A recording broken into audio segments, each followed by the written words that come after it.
Get out. This isn't a place for beggars like you. The guard's voice cracked through the morning air like a slap, echoing between hurried footsteps and the distant wail of an ambulance siren in the cold, early wind. The gates of St. Haven Hospital, once hailed as the doorway to compassion, had become a place where anything deemed unsightly was cast away from the pristine white building behind. The man being yelled at didn't flinch. He remained seated, back slightly hunched, head bowed, his blind eyes staring into nothingness like someone fading into the background. Next to him, a small wooden sign, its letters barely visible, read, "I cannot see, but I still have hope." Beneath it sat a cracked plastic cup. Empty. People walked by. No one looked at him twice. A few young nurses passed, giggling. Creepy. He looks like a ghost or something. Probably another nut job. I see him sitting there every night. No one knew his name. No one cared. To them, he was just part of the scenery, something to be wiped away. But Emma saw him. Emma Charles was a night shift nurse who always arrived early to avoid being late. She stopped in her tracks. She had seen the blind man from afar every day but today.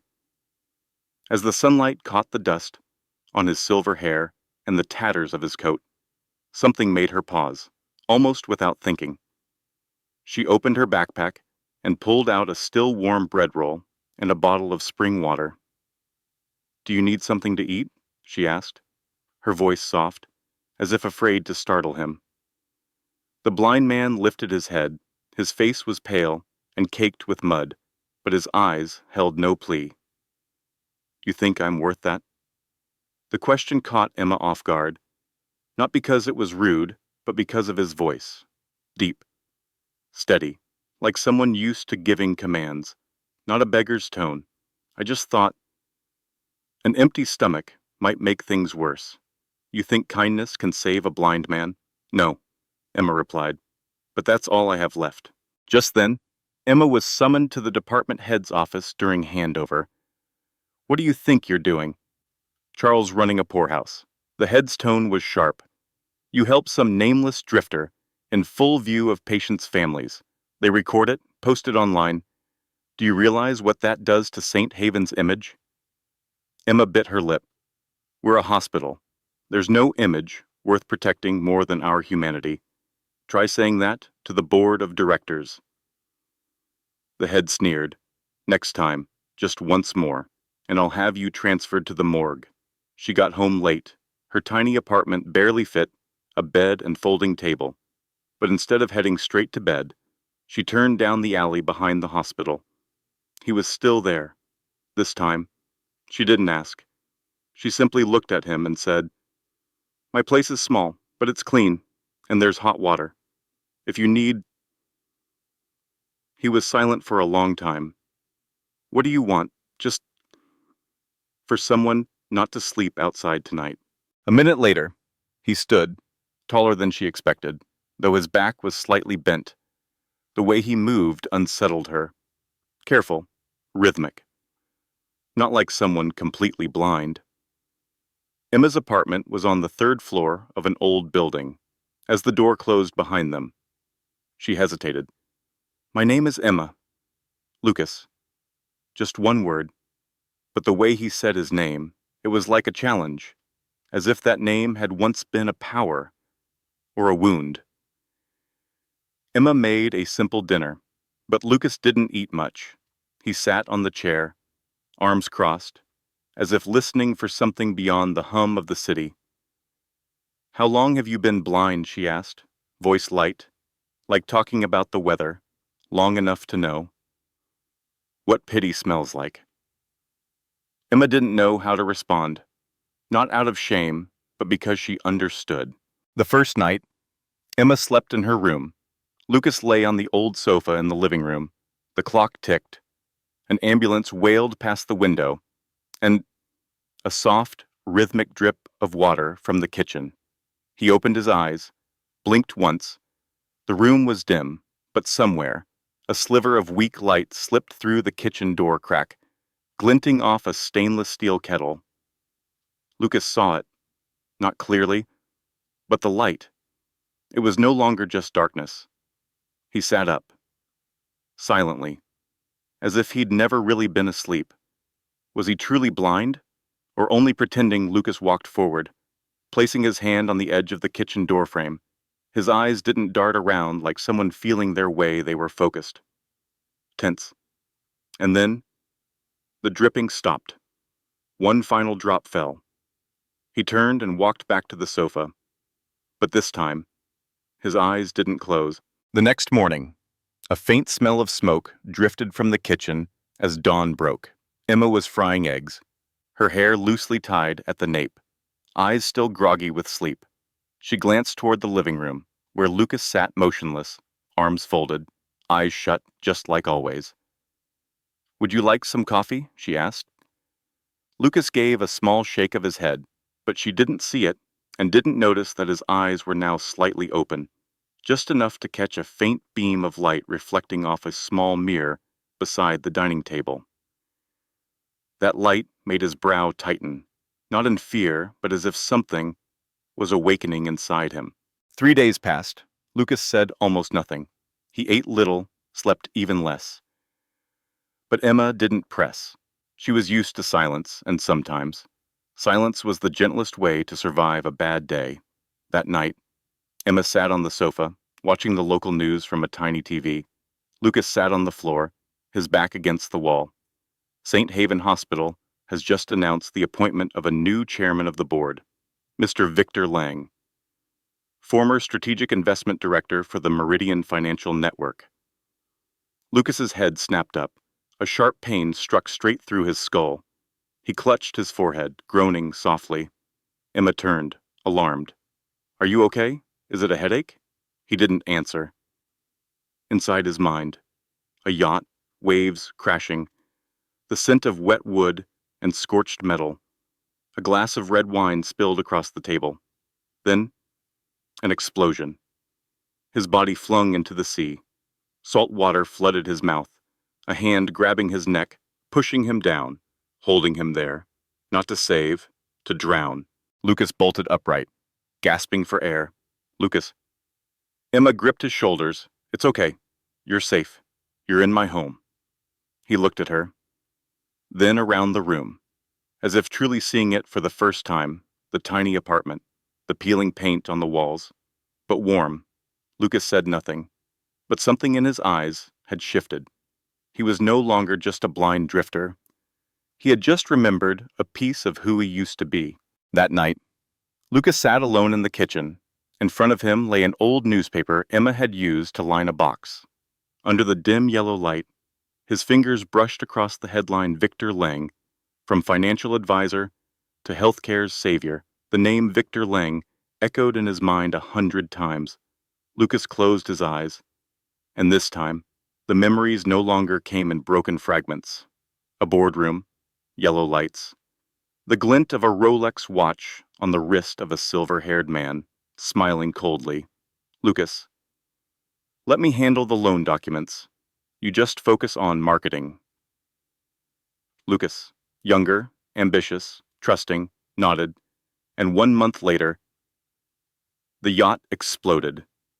He had been betrayed by his own right hand. The next morning, Emma returned late from an extended shift. Lucas sat quietly in the living room, but this time, the TV was on. His eyes were still dull, but his hands moved the remote with precision.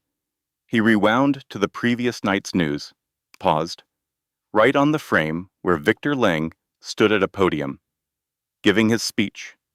Gray suit, the St. Haven Hospital banner behind him. Camera flashes bursting like lightning. Lucas tilted his head. The pain behind his ear still throbbed, but it was now drowned out by a rising fury, not because he was alive, but because he had won, and he was living behind the mask of a hero. Emma walked in with a bag of takeout. She froze at the sight of the TV. Lucas had never touched the remote before. "You're watching this?" she asked. Lucas answered quietly. "I used to know him. Victor Lang." Lucas nodded. Emma sat down cautious now. It was the first time he had volunteered a story, and his voice carried the weight of someone who once wielded power. He used to work for me. Then he blew up my yacht. Emma's breath caught. Who? Are you? Lucas didn't answer right away. He looked toward the small mirror hanging near the window. The wind slipped through a tiny gap, making the mirror tremble, and in that faint reflection, he saw himself, unshaven, disheveled hair, eyes tired, but deep. Then he spoke slowly, each word like a nail hammered into wood. Emma. I was Lucas D. Gray, founder of Grayline Holdings. Emma nearly dropped her glass. You? What did you just say? Lucas stood, for the first time, without fumbling for walls or furniture. I didn't die. He thought he killed me, but I survived. And if I'm alive, I'm coming back. How does a man return from dust without an identity, without documents, without a bank account? Lucas stepped toward the mirror. He ran his fingers across the glass. They stopped at a small scratch, barely visible, but sharp, from his pocket. He pulled out a crumpled supermarket receipt. He flipped it over, and with a borrowed pen, wrote a single name, Victor Lang. The room was still. So I'm not dead. Huh? He repeated the words not as a question this time, but as a declaration. Emma poured hot tea into 2 chipped mugs, setting one down in front of him, but Lucas didn't move. His hands rested on his knees, eyes half closed like always. You know, she said quietly, her voice edged with exhaustion. I used to think St. Haven was a good place. They said the hospital was built on compassion. She scoffed. Bitter. But then Victor Lang showed up. Lucas said nothing, but his head tilted slightly, as if listening not just to her words, but to every emotion riding her breath. He cut staff, forced longer shifts with no extra pay. A colleague of mine, Karen, collapsed from exhaustion during a night shift. Nobody asked if she was okay. They just told her. If you can't handle it, the door's that way. Emma gripped the teacup tighter. Victor doesn't run a hospital. He runs a machine that profits off suffering. Lucas opened his eyes. Slow, deep.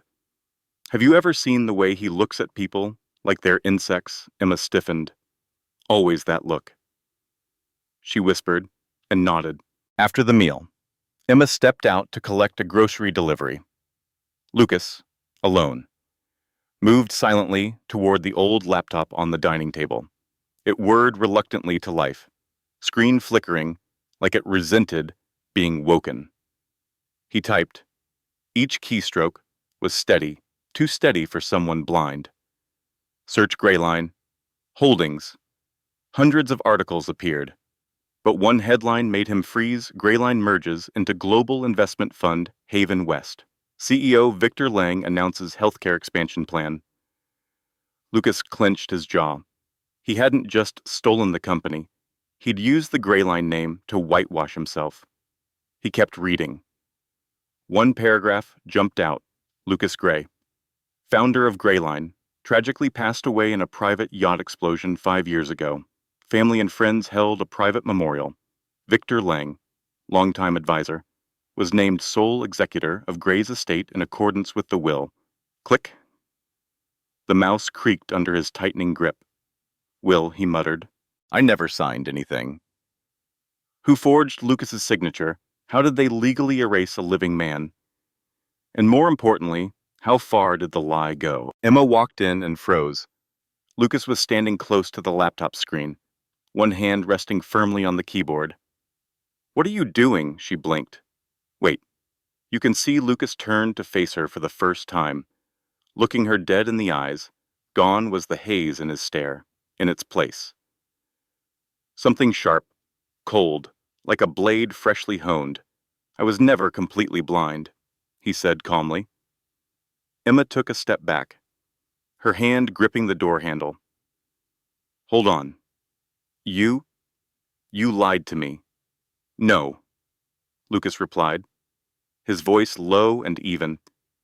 I lied to the world. Not to you. He turned back to the screen. Victor declared me dead, forged a will, used my name to seize Greyline, and turned it into a laundering empire. Emma stared at him in silence, lips parted. Who are you? Lucas stepped forward and handed her a printed page, a transcript of Victor's speech. I'm the only one who can make him pay. But I need to know, how far are you willing to go? That night, Lucas sat in front of the laptop. The soft blue glow lit up his face, shadows dancing beneath his eyes. On the screen, a web of financial transactions, dozens of shell funds and sub-accounts under Haven West, once subsidiaries of Greyline, now rebranded and registered in Panama, the Cayman Islands, Cyprus, but all paths led to one central name, V. Lang Asset Group. Lucas didn't just want to prove he was alive. He wanted to expose the system to every rotten piece of it. He opened a file titled Greyline Internal Password Lucas, the file unlocked, inside original shareholder contracts, and one unreleased video file. Lucas's hands trembled as he clicked play. A boardroom. The night before the explosion. Victor, smiling, glass of wine raised. After tomorrow, we'll have everything, as long as Lucas doesn't survive. Lucas's breath caught. Why had this video never surfaced? Who hid it here and backed it up so Lucas could find it right away in his old account? Was it a final act of betrayal? He stood up and walked to the mirror. The kitchen light cast a distorted reflection of him. Long hair, thick beard, tattered clothes, but his eyes had changed.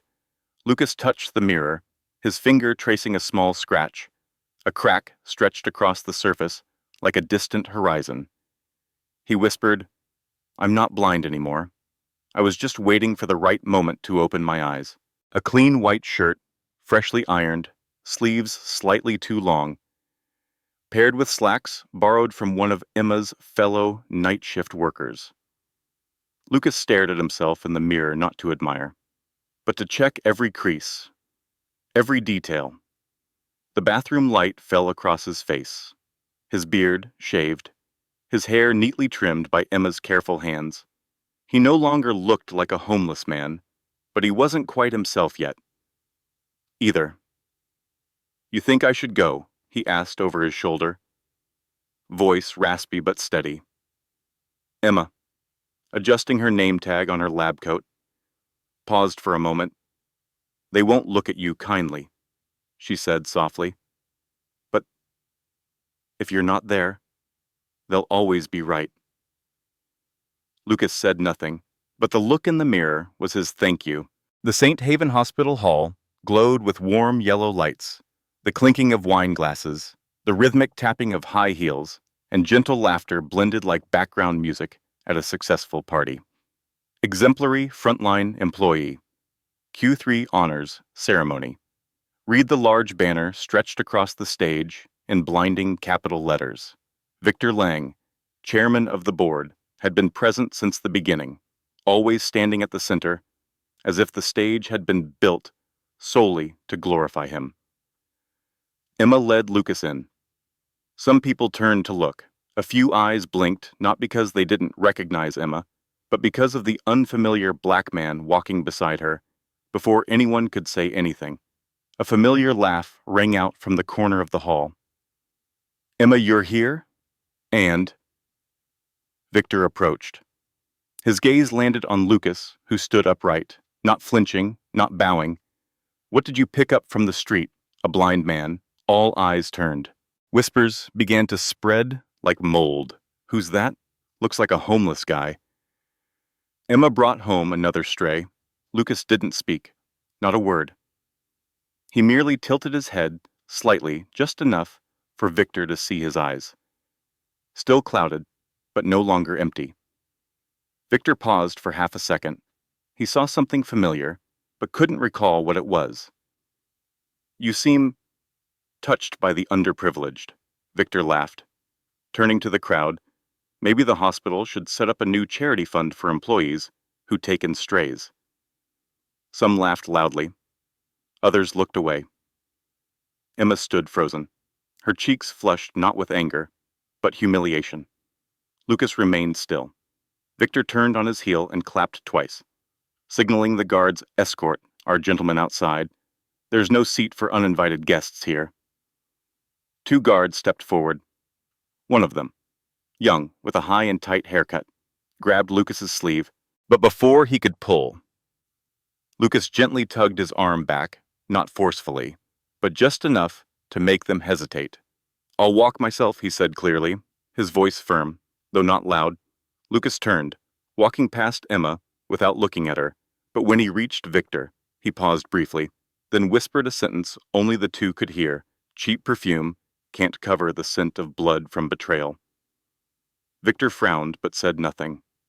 The guards waited. Lucas exited the hall. Emma wanted to follow, but Victor's gaze froze her in place. "Emma," he said slowly, "do you know that a hospital needs a professional image, the one you just destroyed in 3 minutes?" She didn't answer. She simply turned away, fists clenched until her nails dug into her skin. Lucas sat on the stone bench behind the main building, his shadow stretched long under the streetlight. He took a small piece of paper from his pocket, a quote signed by Victor during an investment conference 5 years ago. Lucas Gray created Grayline, but now, "We will make it better without him." What once sounded like bravado had become the matchstick of a fire. Footsteps from behind. "Emma, I'm sorry," she said. Voice choked. Lucas didn't turn. "You did nothing wrong, but I brought you there, and let them humiliate you." Lucas gave a faint smile. Not sad, not angry, just expected.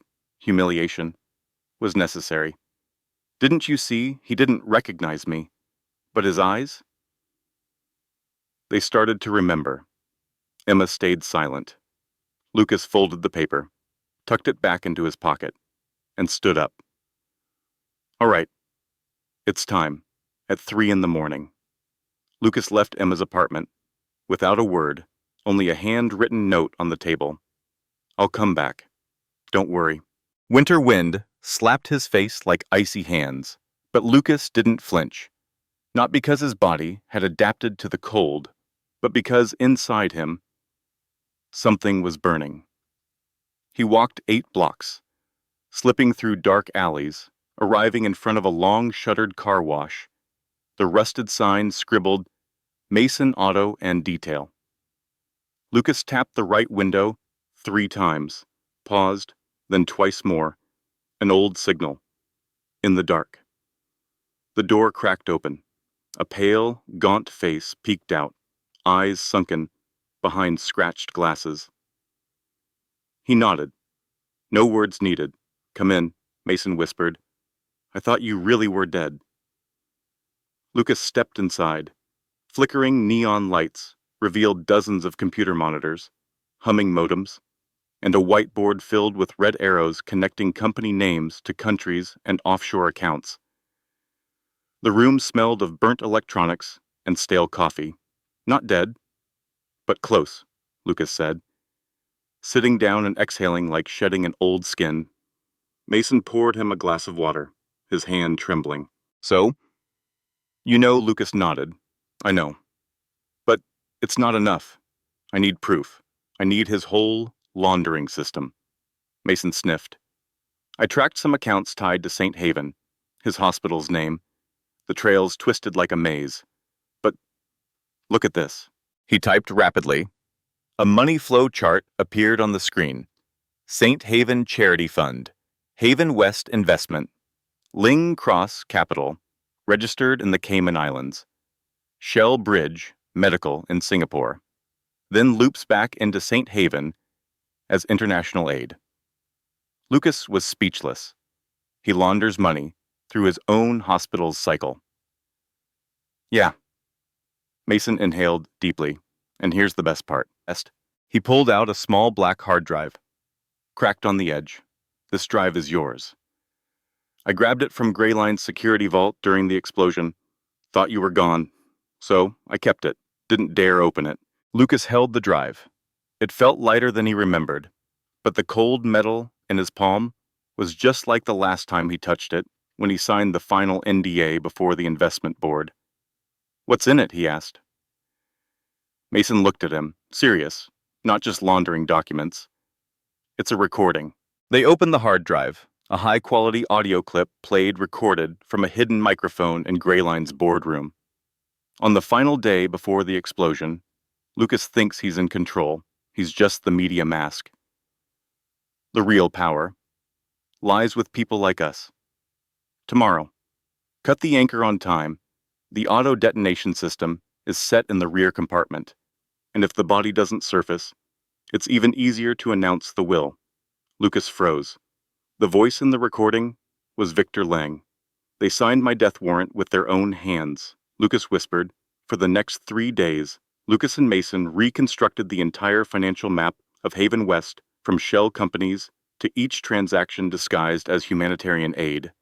Every piece of data was strung together like a hellish version of a word link puzzle. Emma called, texted nonstop. Lucas didn't reply, not because he didn't want to, but because he couldn't return until he was ready to shake the entire system. Mason looked at him around midnight as they sat in front of tangled code and charts. "Lucas, I need to say something." "What, Victor?" "He put out a bounty. $10 million. For your head." Lucas turned, his eyes locked onto Mason's. No panic, only a deadly calm. 10 million, he repeated. "Yeah. I know because I was offered it myself." Lucas didn't look surprised, just smirked. "And you didn't take it." "I'm not clean, Lucas. But I don't kill people. Especially not someone who once saved me from the FBI," Mason said softly, bowing his head. Lucas placed a hand on Mason's shoulder. For the first time in years, he thanked someone. "Thank you for not betraying me." The next morning, Lucas stepped out of the car wash. A light rain was falling, but he wore no hat. In his right hand, he held a thick envelope. Inside, that was everything Victor never wanted to see the light of day. With his left hand, he pulled out a small, worn leather notebook and flipped to the middle. He pressed in a new passport. The name printed clearly. Lucas D. Gray, title: Legal Chairman of Grayline Investments, legal status alive. He ran a finger gently across his name. "Back to the board," he whispered. And this time, Lucas held the pieces. 4 days later, an invitation letter arrived in the hospital's mailbox, stamped with the golden logo of St. Haven. Emma could hardly believe her eyes when she saw her name printed clearly beneath the line, "Guest of Honor, St. Haven Humanitarian Aid Fund Ceremony." She read it 3 times, thinking it must be a joke, but at the bottom of the letter was Victor Lang's handwritten signature. "We wish to honor nurses who, despite personal hardship, have continued to serve in silence. Her, the one who was threatened with dismissal for helping a beggar, the one humiliated in front of the entire hall by Victor himself." Lucas returned that night. Emma opened the door, ready to scold him for vanishing without a word, but the look in Lucas's eyes stopped her. There was no longer that worn, weary, lost expression.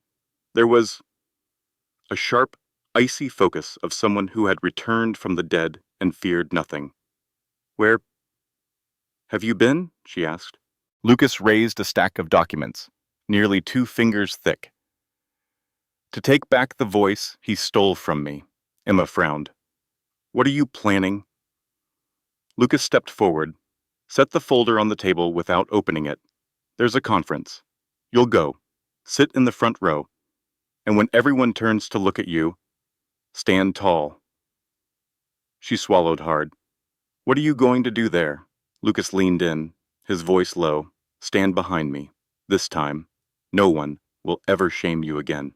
The St. Haven Hall blazed like a wedding banquet. Overhead floodlights glared. A red carpet stretched from the entrance to the main stage, where Victor Lang stood, surrounded by a forest of cameras and media lenses.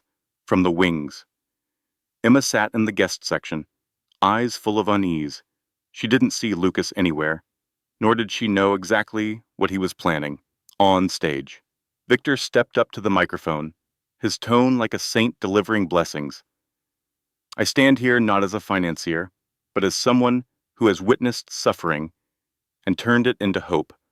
We will establish a support fund worth $50 million under the name Lightline Foundation, where nurses like Emma Charles, he pointed toward the audience. Cameras instantly swung to Emma, frozen in her seat, will no longer feel left behind. Public pity or a veiled insult, Emma clenched her fists. She knew exactly what this recognition really was, a polished stage for Victor to reflect glory back onto himself. He never let others shine unless their light illuminated him. But then, the mic began to crackle. From behind the stage, a man in a gray shirt stepped out. Slow steps. The spotlight caught his face. Eyes deep as black holes. No longer weary. It was him. Lucas. Whispers rippled through the hall. Who's that? Isn't that the beggar from the last event? What's going on? Victor froze. His eyes locked onto the man walking toward the stage, like seeing a ghost return from hell. Lucas didn't stop, didn't flinch. He walked to the backup microphone and plugged a small USB into the presentation system. A line flashed across the hall's largest LED screen, evidence exposing Victor Lang. The entire room fell silent. Lucas raised his head. For the first time in 5 years, he spoke to the world. Hello, Victor. Remember me. Lucas's voice echoed through the hall, without a microphone, yet sharp enough to pierce straight into everyone's chest. Each word came slowly, forged like molten steel, heavy, deliberate, unbreakable. The entire hall fell into absolute silence. No one moved. No one dared whisper. On stage, Victor Lang froze. A twisted smile flickered across his lips, a cocktail of mockery and confusion. Apologies. Ladies and gentlemen, Victor said quickly, we're experiencing a minor technical issue. This man is not on today's speaker list. Oh no, Victor, Lucas replied, stepping up to the podium. I'm not just present. I've returned. The light from the LED screen behind him cast a bold glow over his figure. A PDF file opened. The first page bore the official seal of the International Court, legal identity confirmed.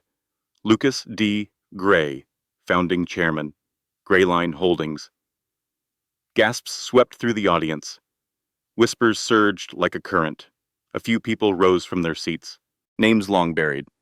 Headlines from the past, unanswered mysteries, now stood tall, living and breathing, on stage.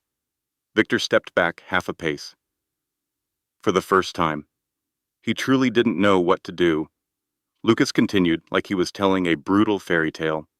I was dead to the world, an accident, a yacht explosion. Nobody. And you, the man once my right hand you took over Grayline, declared me gone, and ran the company with a will no one ever saw. Lucas raised his hand. The next slide appeared. A money laundering map, shell companies, foreign funds, looping transactions from Haven West back to St. Haven through 3 countries and 2 layers of fake entities. Emma sat in the front row, hands clenched tight. She didn't know how Lucas had done it, but now, everything was undeniable, clear, irrefutable. You may think I'm just an enemy returning for revenge, Lucas said, eyes never leaving Victor, but I don't need revenge. I just need the truth. He raised his hand toward Mason, seated in the control booth. A recording began playing through the hall's loudspeakers. If the body doesn't surface, even better, just enough time for us to legalize full transfer of the shares.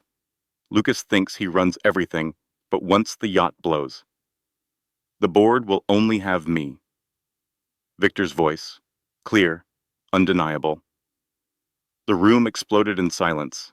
Heavy breathing, chairs creaking, attendees turning to look at each other, eyes searching for an explanation that no one could offer. Victor's face was drained of color. He gasped for breath, stumbling back from the microphone.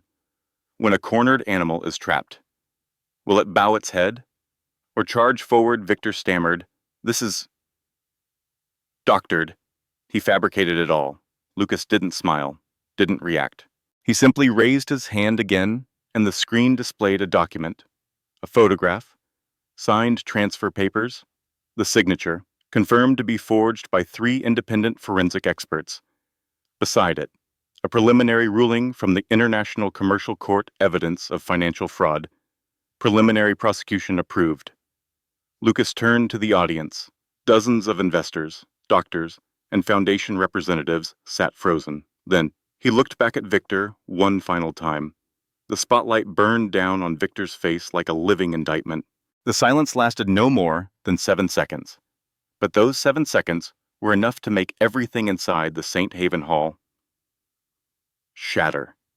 A young reporter in the 3rd row slammed his pen on the table and instantly pulled out his phone. The second, a blogger known for exposing insider scandals and healthcare funds, shot to her feet. Then the third, the fourth. Cameras surged like crashing waves. Keyboard clicks, shouted questions flying in all directions. Is that recording authentic, Mr. Lucas Gray? Do you have further verified evidence? Is St. Haven laundering money for Haven West? Victor Lang stood paralyzed on stage, face pale, mouth open but no words coming out. He raised a hand, perhaps to signal a broadcast cut, but it was far too late. Every live stream camera had already transmitted every second, every frame. Some investors rose, dialing their phones. Others removed the name badges from their suit jackets and tossed them into their seats before quietly walking out. Within 60 seconds of Lucas's final words, 3 journalists had already sprinted out the doors, phones pressed to their ears, connecting directly with major newsrooms.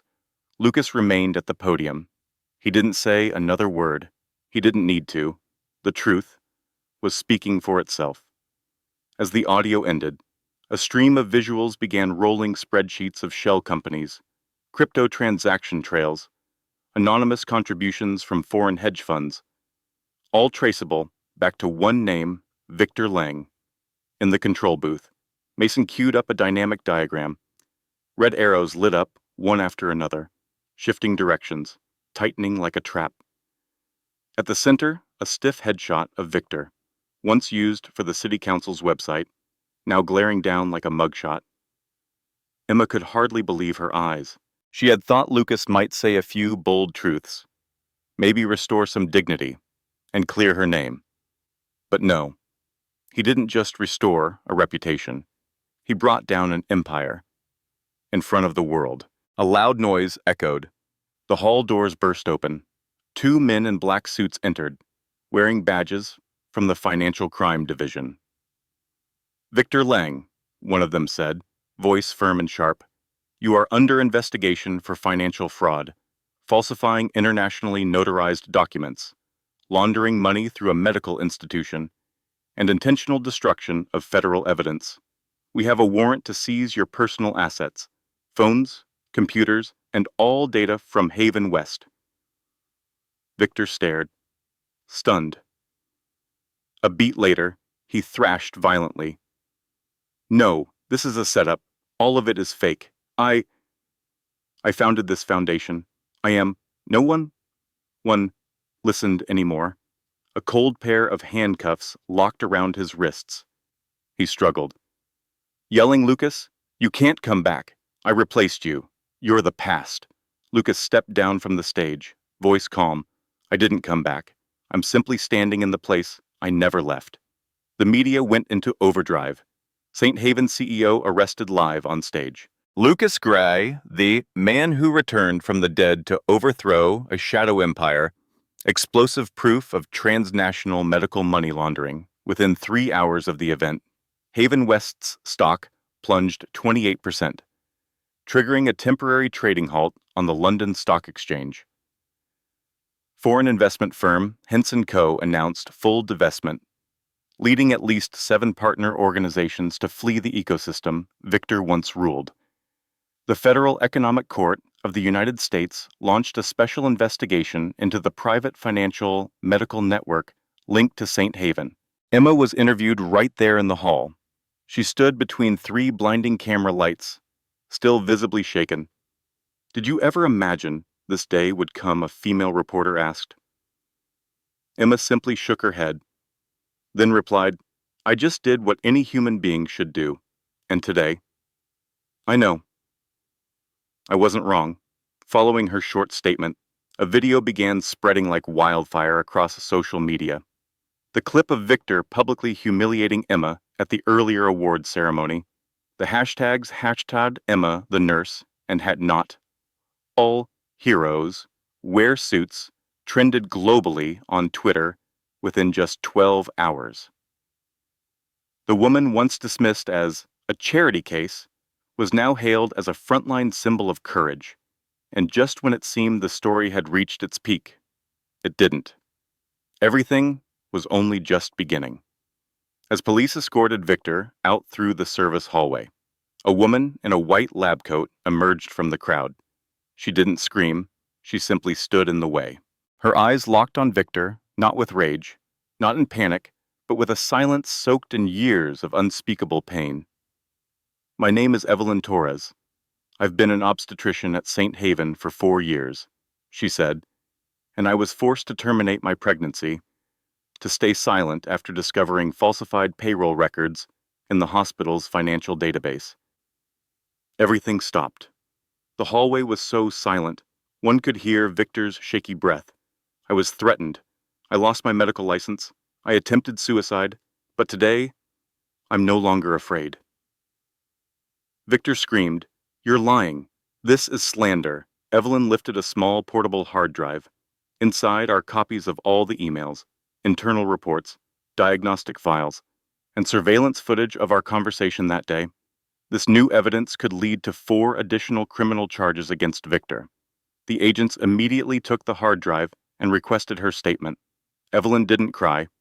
She didn't tremble. She simply said, "Thank God Lucas Gray is still alive." That evening, Lucas and Mason sat in a small bar a few blocks from the hospital. On the TV screen, a special report replayed Victor being led away in cuffs. Finally, Mason exhaled. He fell. Lucas stayed silent. He stared at the whiskey glass in front of him, the bar light shimmering on it like shards of old glass. "Not yet," he replied. What he built wasn't just about money. It was a system built on silence. Right now. "We've only cut off the head of the snake." Mason raised an eyebrow. Lucas turned to him. "You think Victor alone could manage 4 layers of offshore accounts, hire a hitman, forge a will to stage an explosion?" Mason didn't answer. Lucas nodded. Behind him, there are at least 3 more names. But soon, they'll all be caught too. He smiled, and maybe, just maybe, everything could have ended there. He could have returned to who he truly was. That night, Lucas returned to Emma's apartment. He stood in front of the door for a long time, his hand never knocking. He just leaned his forehead against the wooden panel, warm with a familiar scent. When the door swung open, Emma said nothing. She just looked at him, as if she were looking at someone who had just walked through a firestorm. "It's over?" she asked. Lucas looked into her eyes, his gaze softening. He nodded. "Just part of it." Emma pulled him in. There was no smile, but there was acceptance.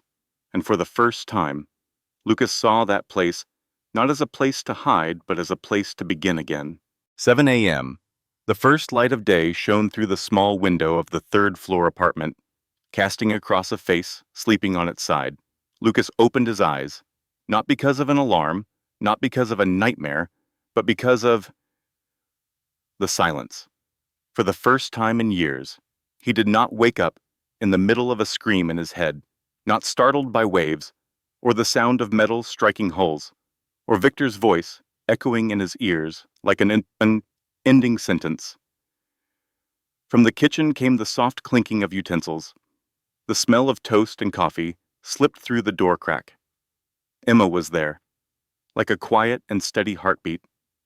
Still her, still that faded white uniform, still her hair tied up with an old elastic band. But her eyes were different today. No longer tired, no longer avoiding. They didn't need to say anything. The look they exchanged was enough to say, "We made it through." 3 weeks later, Victor Lang was officially prosecuted in federal court, facing 7 charges, including money laundering, document forgery, corruption in the healthcare sector, conspiracy to commit murder, and abuse of power causing serious consequences. Evelyn Torres, after her historic testimony in the hallway of the assembly, became a special protected witness. She did not return to the hospital, but a community campaign raised over $800,000 to help her open a care center for single pregnant women, named Safe Light Clinic. Mason, who once lived in hiding under the identity of an underground hacker, now appeared publicly before the media. He did not accept any honor, nor financial reward. He simply said one sentence in front of the camera: "I once helped Lucas build Greyline, and I also let it be stolen. Now I help him rebuild, not for the money, but because we're no longer afraid." Emma received a letter from the city government inviting her to join the Public Health Coordination Council, not because of her title, but because her name was now tied to a new standard of ethics. She declined. "I don't need a seat. I just need clean hospital beds, dry gauze, and medical workers treated like human beings." The press wrote about her with glittering headlines: "The woman who would not yield, Emma, the heart of St. Haven." But deep down, Emma remembered only one thing: she once believed in someone no one else believed in, and she was right. The New York Herald newsroom was packed that day, not because of a grand press conference, on the contrary.